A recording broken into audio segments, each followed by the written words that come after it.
que tu aimes n'est pas forcément aimé par Dieu. Et tout ce que tu recherches n'est pas forcément la chose qui va produire dans ta vie le bonheur.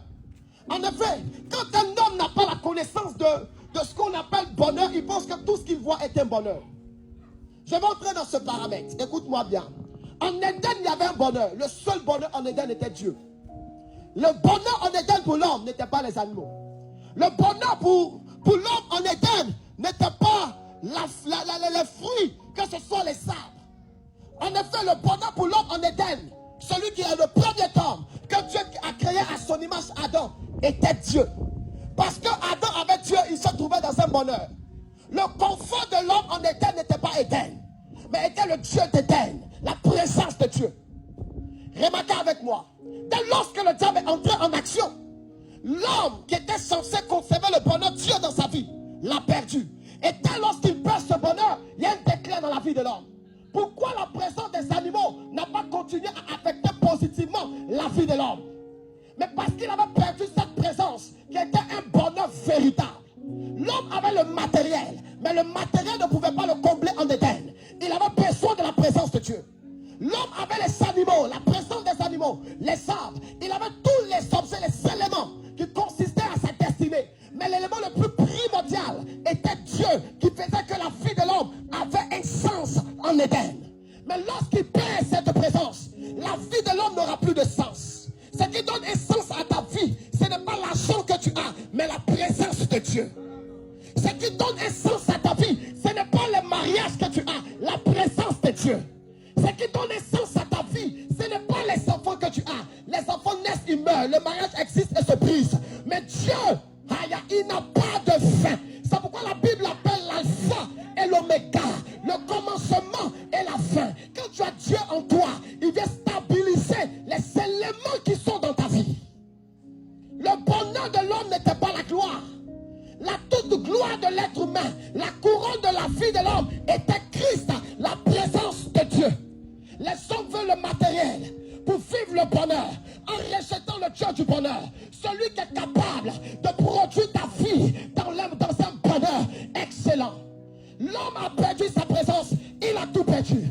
L'homme a perdu Dieu, il a tout perdu. Regarde, le fait que Dieu n'est pas en toi, malgré le corps idéal que tu as, malgré la beauté que tu as, malgré la forme que tu as, malgré le corps de rêve que tu as, c'est chose qui attire les hommes. Mais regarde combien de fois tu n'es pas stable. Regarde combien de fois ta vie est bizarre. Regarde combien de fois ta vie est minable et misérable. Parce qu'il y a quelque chose qui manque à ta vie. L'élément qui manque à ta vie doit être ajouté à ta vie afin que ta vie soit parfaite. Un homme veut le bonheur. Mais regardez, la vie d'Adam. Adam était la preuve palpable de la vie d'un être humain sur la terre. Parce qu'il est le premier homme que Dieu a créé. Dès lorsqu'il perd sa relation, il perd le bonheur. Ton bonheur ne se trouve pas dans le mariage, mais se trouve en Jésus de Nazareth. Ton bonheur ne se trouve pas dans les nombreux gars, copains ou maris que tu peux avoir, mais en un seul nom, la personne de Jésus. C'est pourquoi je l'ai dit tantôt. J'ai dit que le diable n'est pas un ami avec qui il faut collaborer. Mais le diable est un ennemi qui vient détruire la vie de l'être humain. Et aujourd'hui, nous aimons ce que le diable nous présente, que de rejeter ce qu'il nous présente et accepter ce que Dieu nous donne. Oui, parce que c'est ce que Dieu donne qui est meilleur. Ce que Dieu donne n'a aucun problème. Il y a la paix dans ce qu'il donne. Il y a la stabilité dans ce qu'il donne. Il y a la vie dans ce qu'il donne. Il y a la joie dans ce qu'il donne. Il y a la liberté dans ce qu'il donne. Il y a la délivrance dans ce qu'il donne. Le diable t'a toujours donné, il a toujours réclamé. Le diable t'a toujours accordé quelque chose qu'il t'a toujours réclamé, pas plus que ce qu'il t'a demandé au départ.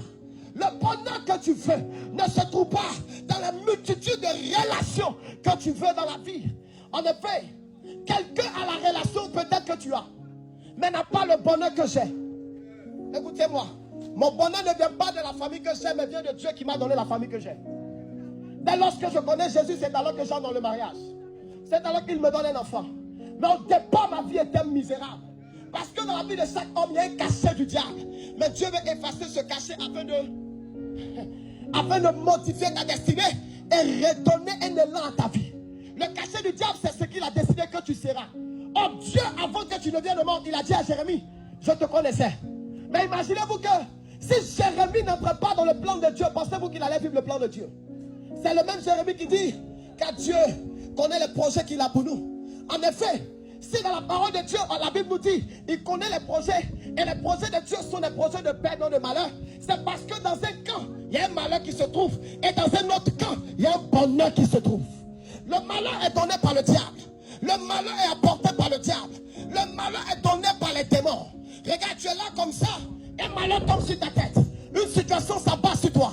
Un accident, une mort certaine, un chaos, un divorce. Il y a des femmes qui se sont mariées qui ne s'attendaient pas au divorce. Un matin, le divorce est tombé sur les têtes. Des hommes, par contre, qui ont eu le travail, ils ont fait 2 mois de travail, 3 mois de travail. Oui, le 4e mois, on les a radiés. On les a chassés. Écoutez-moi, le malheur est donné par le diable. Le bonheur est donné par Christ.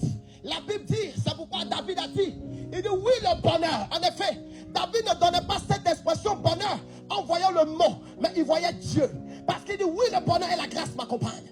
En effet, qui peut accompagner cet homme? La grâce qui est Dieu et le bonheur qui est Dieu. Tu as besoin de sa présence en toi afin d'expérimenter Dieu dans ta destinée, afin de l'expérimenter dans ta vie. Écoute-moi, ce n'est pas quand tu auras tout que tu seras parfait. Tu as besoin d'avoir Jésus dans ta vie. C'est pourquoi aujourd'hui beaucoup d'hommes se battent. Ils vont consulter des marabouts, des féticheurs. On parle aujourd'hui d'enlèvement d'enfants. Les gens font des sacrifices de chair humaine, où les enfants sont enlevés parce que l'homme veut vivre le bonheur. Écoutez-moi, quand un homme n'a pas compris c'est quoi le bonheur, il va employer la méthode de Satan que de s'attacher à Jésus. Les gens pensent que le vrai bonheur est donné par le diable. Mais si le bonheur est donné par Satan, pourquoi le diable doit t'obliger à tuer quelqu'un pour que tu puisses hériter de ce bonheur? Oh, la Bible dit que Jésus est déjà mort pour toi. Il a payé le prix pour toi. Il s'est sacrifié pour toi. Il s'est donné à la croix. Comment se fait-il qu'on dit bonheur et puis dans le bonheur se trouve le mal? En effet, le bonheur et le malheur ne cohabitent pas ensemble. Mais toi, ce sont les 2 choses. Tu cherches le bonheur pendant que tu poses des actions. Tu pratiques le mal. Tu enlèves enfant des gens. Tu fais des sacrifices humains. Tu bois le sang pour hériter ou pour vivre le bonheur. Mais c'est le malheur qui t'attend. Ne pensez pas que tous ceux qui font l'enlèvement d'enfants ou qui tuent la chair humaine, qui boivent le sang humain sont en paix. Ils ne sont pas en paix. Dans le bonheur de Dieu, il y a la paix de Dieu. Dans le bonheur que Dieu donne, il y a la paix de Dieu. Dieu ne te demande pas de sacrifier quelqu'un pour hériter de quoi que ce soit ou pour mériter quoi que ce soit. Il a juste besoin de ton cœur d'entrer dans sa présence. L'homme a perdu la présence de Dieu. L'homme a perdu la présence de Dieu. Non, je veux le mariage, je veux travailler, je veux voyager. C'est pourquoi les femmes aujourd'hui, certains hommes, se battent sur la terre.